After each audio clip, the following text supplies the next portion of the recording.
बाबा जी और हुजूर जी की प्यारी साध संगत जी राधा स्वामी जी। संगत जी, बाबा जी हमेशा कहते हैं किसी भी तरह से भक्ति करना बुरी बात नहीं है। आज लाखों लोगों ने अष्टमी की पूजा की है, कंजक बिठाई है। नवरात्रि के यह 9 पावन दिन आज समाप्त हुए हैं और इसी बात को लेकर बाबा जी अक्सर हमें समझाते आए हैं कि इंसान अक्सर इन 9 दिनों में एकदम बदल जाता है। ना कोई बुरा सोचता है, ना बुरा काम करता है, ना बुरी चीजों को खाता पीता है। लेकिन जैसे ही यह 9 दिन बीतते हैं तो ज्यादातर लोग फिर से वही बुरी आदतें अपना लेते हैं। बाबा जी समझाते हैं, क्या मालिक सिर्फ इन 9 दिनों में ही हमारे साथ है? इसके पहले या बाद में मालिक हमें अकेला छोड़ देता है? बिल्कुल भी नहीं। मालिक तो हर पल हर दिन हमारे साथ है। व्यास डेरे के रेलवे स्टेशन पर ऐसे ही एक स्टेशन मास्टर ट्रांसफर होकर आए थे जो माता के बहुत बड़े भक्त थे। लेकिन नवरात्रि के 9 दिन को छोड़ दो तो वो स्टेशन मास्टर इतने बुरे काम करते थे कि बताना मुश्किल है। प्यास स्टेशन पर आए इस स्टेशन मास्टर की सच्ची घटना को सुनकर आप इतने रोने लगोगे और हैरान रह जाओगे। इसीलिए माता रानी के भक्त इस स्टेशन मास्टर की इस बात को सुने बिना मत जाना। एक बार बाबा जी की दृष्टि इस स्टेशन मास्टर पर पड़ गई और माता के भक्त इस स्टेशन मास्टर की मानो पूरी दुनिया ही बदल गई। पूरे वाक्य को ध्यान से सुनना जी। कैसे यह स्टेशन मास्टर बाबा जी की संगत को तंग करता था और कहने में माता का भक्त था। यह पूरा वाकया एक सेवादार ने ही संगत के साथ साझा किया था। सेवादार भाई ने बताया, व्यास रेलवे स्टेशन पर एक बार आदर्श बाबू नाम का नया स्टेशन मास्टर नियुक्त हुआ। वह बड़े ही अनुशासन प्रिय और नियम कानून का पालन करने वाले इंसान थे। नियम मानना अच्छी बात है, लेकिन कई बार किसी अच्छी आदत का हद से ज्यादा होना भी लोगों के लिए मुश्किल खड़ी कर देता है। ठीक ऐसा ही हुआ। उनकी सख्ती और कड़े नियमों की वजह से संगत के लोग परेशान रहने लगे। बाबू आदर्श के पद पर आने के कुछ ही समय बाद पहाड़ी इलाके से आई संगत ने बाबा जी से गुजारिश की, बाबा जी, यह नया स्टेशन मास्टर यात्रियों से बहुत सख्ती करता है। जब कभी कभी हम सत्संग सुनकर स्टेशन पहुंचते हैं तो हमें देरी हो जाती है और हम बड़ी मुश्किल से गाड़ी तक पहुंच पाते हैं, मगर फिर स्टेशन पहुंचकर टिकट लेने में अड़चन आ जाती है। अगर कभी जल्दी में पटरियों से गुजरते हैं तो यह हमें पुलिस के हवाले कर देता है। कहने को तो वह खुद को माता का भक्त कहता है, लेकिन संगत के साथ ऐसा बुरा बर्ताव करता है जैसे संगत कोई गुनहगार हो। पहले वाला स्टेशन मास्टर बहुत नरम दिल और सहयोगी था। यह सुनकर बाबा जी मुस्कुराए और बड़े धीरज से बोले, कोई बात नहीं, स्टेशन मास्टर से बात करके समझा दिया जाएगा। आगे उस सेवादार ने संगत को बताया कि कुछ ही दिन बाद की बात है। उस समय ब्यास में सत्संग का बड़ा आयोजन हो रहा था। संयोग ऐसा बना कि बाबू आदर्श स्टेशन मास्टर भी एक अफसर के साथ वहां ब्यास का नजारा देखने पहुंच गए। बाबू आदर्श जन्म से ब्राह्मण थे और अपने जातिगत संस्कारों में गहरी आस्था रखते थे। मैं उस दिन ब्यास पहुंचा हुआ था और दफ्तर के बाहर बरामदे में बैठा था। वहीं स्टेशन मास्टर साहब अपने अफसर के साथ आए और आपस में परिचय कराया। बातचीत के दौरान उन्होंने कहा, आज हमारी छुट्टी का दिन था, सोचा सत्संग का मेला भी देख लें। उसके बाद वे सत्संग और गुरु की आवश्यकता पर सवाल पूछते रहे। करीब 1 घंटे तक चर्चा चलती रही। अंत में बाबू आदर्श ने कहा, हम तो ब्राह्मण हैं। ब्राह्मण तो खुद संसार के गुरु माने जाते हैं। हमें किसी गुरु को मानने की जरूरत नहीं। हम तो माता रानी के भक्त हैं। हर साल 9 दिन का उपवास रखते हैं। सेवादार ने आगे बताया, मैं अभी उनके कथन का उत्तर देने ही वाला था कि इतने में बाबा जी अपने कक्ष से बाहर निकले और हमारी ओर पधारे। उन्होंने बाबू आदर्श की तरफ बड़ी करुणा और प्रेम से देखा। मैंने विनम्रता से अर्ज किया, बाबा जी, यह व्यास के स्टेशन मास्टर साहब हैं। बाबा जी ने मुस्कुराकर फरमाया, हाँ मुझे मालूम है, क्या इन्होंने चाय लंगर लिया है? मैंने निवेदन किया। बाबा जी बातों बातों में ध्यान ही नहीं रहा। तब बाबा जी ने कहा, इनको लंगर करवाओ और चाय पिलाओ और फिर इन्हें सत्संग में लेकर आओ। लंगर खाने और चाय पीने के बाद दोनों बड़े ध्यान से सत्संग में बैठ गए। खासकर स्टेशन मास्टर साहब तो गहरे मन से सुनते रहे। बाबा जी ने सत्संग की शुरुआत ही गुरु भक्ति और शब्द की महिमा पर की। ऐसा लगा मानो वही चर्चा आगे बढ़ रही हो जो बरामदे में हो रही थी। सेवादार ने बताया, अगर मैं उस पूरे समय स्टेशन मास्टर के साथ मौजूद न रहता तो वे जरूर सोचते कि मैंने बाबा जी को पहले ही सब कुछ बता दिया है। इसीलिए बाबा जी वही बातें सत्संग में फरमा रहे हैं। सत्संग समाप्त होने पर स्टेशन मास्टर मुझसे आश्चर्य से पूछने लगे, बाबा जी को हमारी बातचीत का पता कैसे चल गया? उन्होंने तो वही विषय उठाया जिस पर हम अभी थोड़ी देर पहले चर्चा कर रहे थे। स्टेशन मास्टर बोले, कई बार ऐसा होता था कि जैसे ही मेरे मन में कोई प्रश्न उठता तो बाबा जी उसी क्षण उसका उत्तर सत्संग में दे देते। सेवादार स्टेशन मास्टर की बात सुनते रहे और फिर सेवादार ने बताया, मैंने बाबू आदर्श से कहा, आप चाहे तो खुद बाबा जी से पूछ लीजिए, लेकिन मैं इतना कह सकता हूं कि आपको जो सवाल कल या परसों पूछने होंगे उनका जवाब भी उन्हें पहले से मालूम है। यह सुनकर बाबू आदर्श हैरानी से बोले, बाबा जी तो सचमुच अंतर्यामी लगते हैं, लेकिन आपको यह कैसे पता चला कि मैं कल और परसों भी सत्संग में आने वाला हूं? मैंने मुस्कुराकर कहा, वल यही नहीं, मुझे तो इतना भी पता है कि कुछ ही दिनों में आप नामदान भी ग्रहण करेंगे। उन्होंने तुरंत जवाब दिया, नहीं, नाम तो मैं नहीं लूंगा। हां, कल और परसों सत्संग सुनने जरूर आऊंगा। असल में मेरे साथ आए अफसर ने 2 दिन और ठहरने का मन बना लिया है और वह चाहते हैं कि व्यास आने का पूरा लाभ उठाया जाए। मुझे नाम की भला क्या जरूरत? मैं तो खुद ब्राह्मण हूं और माता का भक्त हूं। मेरे पास ज्ञान की कोई कमी नहीं है। फिर वह दिन बीता और अगली सुबह हुई। अगले दिन सत्संग में बाबा जी ने फरमाया, देखो संसार कितने बड़े भ्रम में पड़ा हुआ है। लोग कहते हैं कि स्त्री का पति ही उसका गुरु होता है और उसे किसी अन्य गुरु की जरूरत नहीं, लेकिन कोई यह नहीं सोचता कि अगर पति खुद मालिक को पाना चाहे तो वह पत्नी को पार कैसे लगाएगा। जब वह खुद ही दलदल में ढसा हुआ है तो स्त्री को भी अपने साथ नीचे खींच ले जाएगा। इसी तरह कुछ लोग बड़े विद्वान और समझदार कहलाते हैं, लेकिन वे यह सोचकर भारी नुकसान कर लेते हैं कि हम तो ब्राह्मण हैं, हम तो खुद ही दुनिया के गुरु हैं, हमें किसी गुरु को मानने की आवश्यकता नहीं। परंतु सोचो, जिस नाविक ने कभी नाव चलाना सीखा ही ना हो, वह यात्रियों को तूफान में सुरक्षित पार कैसे ले जाएगा? ऐसा नौसखिया तो बीच मझधार में ही नाव डुबो देगा। सत्संग की बातें सुनकर बाबू आदर्श अपने ख्यालों में खो गए। वह अपने पूरे जीवन को शुरू से सोचने लगे। बाबू आदर्श ने 10वीं तक अंग्रेजी पढ़ी थी और पढ़ाई पूरी होते ही दफ्तर में नौकरी पकड़ ली। नौकरी में ऐसा मन लगाया कि दिन रात काम में डूबे रहते। हालत यह थी कि सिर उठाने की भी फुर्सत नहीं मिलती। अपने बच्चों की पढ़ाई तक पर नजर डालने का समय नहीं था। फिर भला दूसरों को क्या मार्गदर्शन दे पाते? जिसने खुद कभी किसी नगर का रास्ता ना देखा हो, वह औरों को राह कैसे दिखा सकता है? लेकिन उस दिन के सत्संग ने बाबू आदर्श का पूरा हृदय बदल दिया।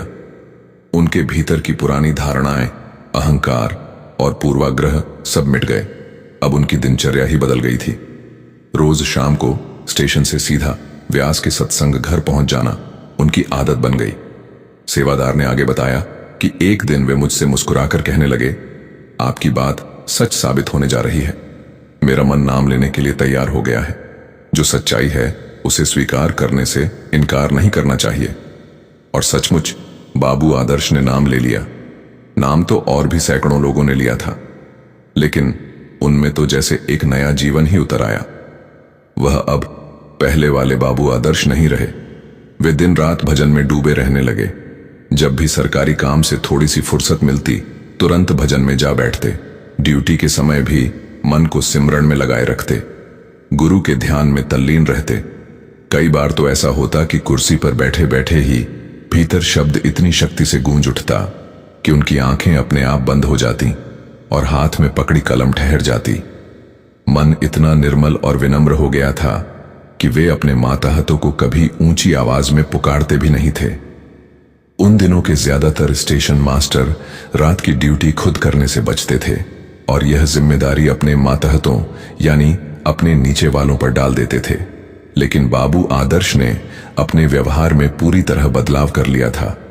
अब वे अपनी ड्यूटी खुद निभाते और साथ ही अपने अधीन काम करने वालों की सुविधा का भी भरपूर ख्याल रखते। संगत की शिकायतें धीरे धीरे खत्म हो गई, क्योंकि वे हर व्यक्ति की मदद करने और उनकी सुख सुविधा का ध्यान रखने लगे थे। एक बार शाम की गाड़ी से अंबाला के एक सज्जन सत्संगी व्यास स्टेशन पर उतरे। संयोग ऐसा था कि उस समय स्टेशन पर कोई कुल्ली मौजूद नहीं था और गाड़ी भी निकल चुकी थी, जिससे प्लेटफॉर्म एकदम सुनसान हो गया। वह यात्री अपना भारी सामान बड़ी मुश्किल से उठाकर तांगे के अड्डे तक तो ले आया, लेकिन वहां कोई तांगा मौजूद न था। उन दिनों तांगों की संख्या भी बहुत कम हुआ करती थी। बेचारा यात्री एक बुजुर्ग इंसान था और वह परेशान खड़ा सोच ही रहा था कि क्या किया जाए। तभी उधर से बाबू आदर्श टहलते हुए आए। उन्होंने उस यात्री की परेशानी देखी और पास जाकर पूछा, भाई साहब, आपको कहां जाना है? यात्री ने उत्तर दिया, मुझे डेरा जाना है, सत्संग के लिए आया हूं। बाबू आदर्श ने मुस्कुराते हुए कहा, अच्छा, मैं भी डेरे ही जा रहा हूं, आइए आपका सामान मैं उठा लेता हूं। उस समय वे छुट्टी पर थे और साधारण कपड़े पहने हुए थे। उस यात्री ने सोचा कि शायद कोई साधारण किसान है, इसलिए उस बुजुर्ग व्यक्ति ने पूछा, भाई, सामान उठाने के कितने पैसे लोगे? बाबू आदर्श ने सहज भाव से उत्तर दिया, जो आप देंगे वही ले लूंगा। इतना कहकर उन्होंने सामान सिर पर उठा लिया और चल पड़े। कुछ ही दूरी तय करने के बाद बाबू आदर्श को पसीना छलक आया और थकान से वे थोड़ी देर रुक गए, फिर आराम लेकर दोबारा चल पड़े। इस तरह रुक रुक कर उन्होंने मुश्किल से 1 मील का रास्ता पूरा किया। यात्री जल्दी डेरे पहुंचना चाहता था, लेकिन चलते चलते बाबू आदर्श की सरल बातें सुनते हुए आधा रास्ता तो कब कट गया उसे पता ही ना चला। तभी सामने से बाबा जी के एक सेवादार दिखाई दिए जो उधर से आ रहे थे। पास आने पर सेवादार ने गौर से देखा तो सामान उठाने वाला कोई साधारण व्यक्ति नहीं, बल्कि स्वयं स्टेशन मास्टर साहब थे। उन्होंने तुरंत उनके हाथ से सामान ले लिया और कहने लगे, अब समझ में आया कि बाबा जी ने मुझे स्टेशन की ओर क्यों भेजा था। असल वजह यही थी, जब अंबाला वाले सज्जन को यह हुआ कि उनका सामान ढोने वाला व्यक्ति स्वयं स्टेशन मास्टर है, तो वे अत्यंत लज्जित हुए और बार बार क्षमा मांगने लगे। लेकिन बाबू आदर्श ने हंसते हुए कहा, माफी की कोई जरूरत नहीं, यह तो मेरा सौभाग्य है कि मुझे सद्गुरु की संगत की सेवा करने का अवसर मिला। जब सब लोग डेरे पहुंचे तो बाबा जी पहले से ही बाबू आदर्श की प्रतीक्षा कर रहे थे। अंबाला वाले सज्जन ने पूरी घटना बाबा जी को सुनाई। बाबा जी तो पहले से ही सब जानते थे, इसलिए बाबा जी ने स्माइल दी। एक और प्रसंग उल्लेखनीय है। एक बार यही आदर्श बाबू स्टेशन मास्टर साहब सत्संग के लिए डेरे पहुंचे। सत्संग में बैठकर उनके भीतर ऐसी लगन और प्रेम जागा कि सत्संग समाप्त होते ही वे डेरे के एक कमरे में जाकर भजन में डूब गए।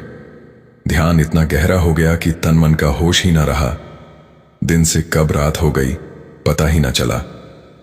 उधर रात करीब 9-10 बजे तक जब वे स्टेशन नहीं पहुंचे तो सहायक स्टेशन मास्टर घबराकर डेरे पहुंचा। वहां जाकर किसी ने बताया कि बाबू आदर्श तो उस कमरे में भजन सिमरन में लीन है। स्टेशन से आया सहायक स्टेशन मास्टर उस कमरे में गया और उसने उन्हें कई बार उठाने की कोशिश की, पास जाकर आवाज भी दी, परंतु वे भजन में इस तरह लीन थे कि उनकी तरफ से जरा भी प्रतिक्रिया ना हुई। सहायक ने अंततः बाबा जी से प्रार्थना की, बाबा जी, स्टेशन मास्टर साहब की रात की ड्यूटी है। शाम से ही बड़े इंस्पेक्टर स्टेशन पर मौजूद हैं। वे अनुशासन प्रिय हैं और स्वभाव से बेहद कठोर भी हैं।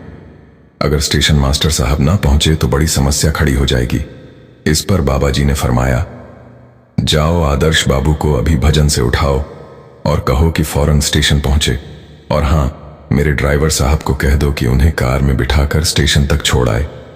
सहायक स्टेशन मास्टर ने निवेदन किया, बाबा जी, हमने बहुत कोशिश की, कई बार पास जाकर उन्हें आवाज दी, लेकिन वे जरा भी नहीं उठे।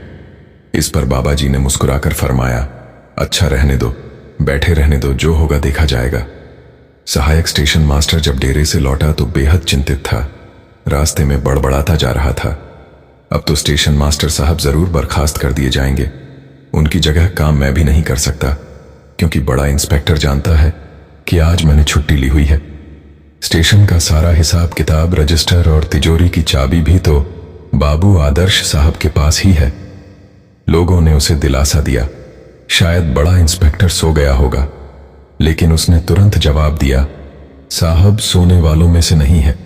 वह अक्सर आधी रात को ही आता है और कई बार तो ठीक 12 बजे से अपनी जांच शुरू करता है। उस रात सहायक स्टेशन मास्टर स्टेशन पर जाते जाते वापस डेरे की तरफ लौट आया और डेरे में ही ठहर गया।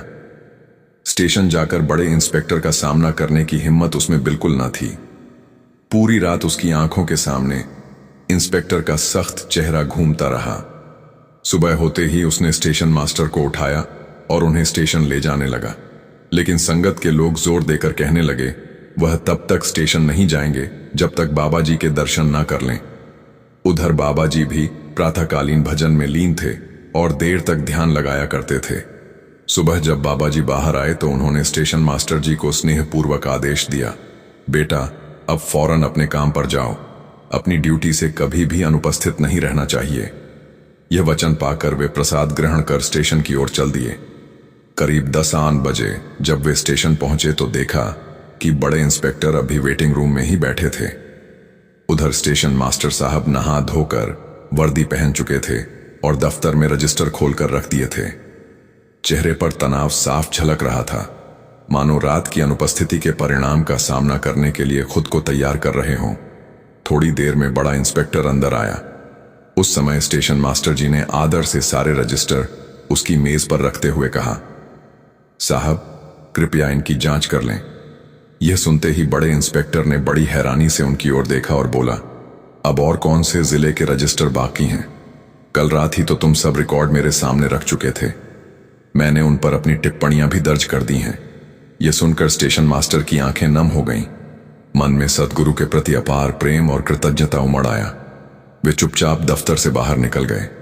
बाद में इंस्पेक्टर ने अपनी रिपोर्ट में लिखा, इस इलाके के सभी स्टेशन मास्टर्स में से बाबू आदर्श का कार्य सबसे श्रेष्ठ है। इनका काम ईमानदारी, सटीकता और लगन से भरा है। ऐसे व्यक्ति बड़े पद के योग्य हैं। उच्च अफसर उनकी रिपोर्ट की बहुत कद्र करते थे। ठीक 1 महीने बाद स्टेशन मास्टर जी को विभाग से पत्र मिला, आपको सीनियर ग्रेड दिया जाता है और किसी बड़े स्टेशन पर नियुक्त करने का प्रस्ताव है। बताइए कि आप कौन सा स्टेशन पसंद करेंगे। परंतु बाबू आदर्श ने नतमस्तक होकर उत्तर लिखा, मैं व्यास से तबादला नहीं चाहता। नतीजतन उन्हें वहीं उसी स्टेशन पर उच्च ग्रेड में पदोन्नत कर दिया गया। संगत जी बाबा जी अक्सर कहते हैं, तुम मेरा काम करो, यानी भजन सिमरन करो, फिर मैं तुम्हारे सारे दुनियावी काम अपने आप संभाल लूंगा। और बाबू आदर्श इस बात का सबसे बड़ा उदाहरण है। संगत जी, अब जाते जाते आपसे विनती है, कमेंट में राधा स्वामी जरूर लिखें और आप इस चैनल को सब्सक्राइब करना मत भूलें। इस हफ्ते सिकंदरपुर में सवाल जवाब और सत्संग प्रोग्राम होने जा रहा है। हम कोशिश करेंगे कि आपके लिए सिकंदरपुर के प्रोग्राम इस चैनल पर लेकर आए। राधा स्वामी जी।